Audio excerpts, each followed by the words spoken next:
BJP की सरकार ने असंगठित अर्थव्यवस्था पर आक्रमण किया है और आपको गुलाम बनाने की कोशिश की जा रही है। 2008 में जबरदस्त आर्थिक तूफान है, पूरी दुनिया में आया, अमेरिका में, जापान में, यूरोप में, चाइना में, सब जगह आया। अमेरिका के बैंक गिर गए, कंपनियां बंद हो गई, एक के बाद एक कंपनी की लाइन लग गई, बंद हो गई।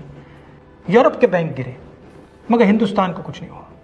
यूपीए की सरकार थी, प्रधानमंत्री जी के पास गया और मैंने उनसे पूछा, मनमोहन सिंह जी बताइए, पूरी दुनिया में आर्थिक नुकसान हुआ है, हिंदुस्तान को कोई असर नहीं हुआ, कारण क्या है? मनमोहन सिंह जी ने कहा, राहुल, अगर हिंदुस्तान की अर्थव्यवस्था को समझना चाहते हो तो यह समझना होगा कि हिंदुस्तान में दो अर्थव्यवस्थाएं हैं। पहली असंगठित अर्थव्यवस्था और दूसरी संगठित अर्थव्यवस्था। संगठित अर्थव्यवस्था में बड़ी कंपनियां, नाम आप जानते हो। असंगठित अर्थव्यवस्था में किसान, मजदूर, छोटे दुकानदार, मिडिल साइज कंपनीज। जिस दिन तक हिंदुस्तान का असंगठित सिस्टम मजबूत है, उस दिन तक हिंदुस्तान को कोई भी आर्थिक तूफान छू नहीं सकता। अब आज के दिन आते हैं। पिछले 6 साल से बीजेपी की सरकार ने असंगठित अर्थव्यवस्था पर आक्रमण किया है।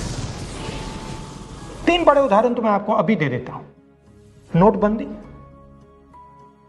गलत जीएसटी और लॉकडाउन। आप यह मत सोचिए कि लॉकडाउन के पीछे सोच नहीं थी। यह मत सोचिए कि गलती से आखिरी मिनट पे लॉकडाउन कर दिया गया है।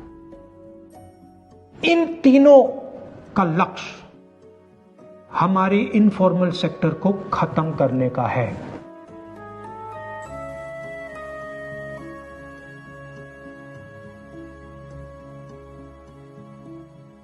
प्रधानमंत्री जी को अगर सरकार चलानी है, मीडिया की जरूरत है, मार्केटिंग की जरूरत है। मीडिया और मार्केटिंग 15-20 लोग करते हैं। इनफॉर्मल सेक्टर में पैसा है, लाखों करोड़ रुपए, जिसको ये लोग छू नहीं सकते।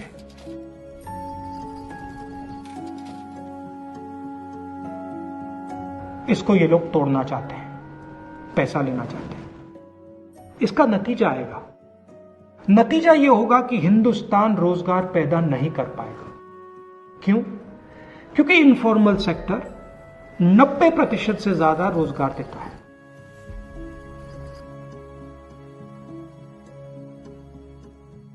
जिस दिन इनफॉर्मल सेक्टर खत्म हो गया, नष्ट हो गया, उस दिन हिंदुस्तान रोजगार पैदा नहीं कर पाएगा।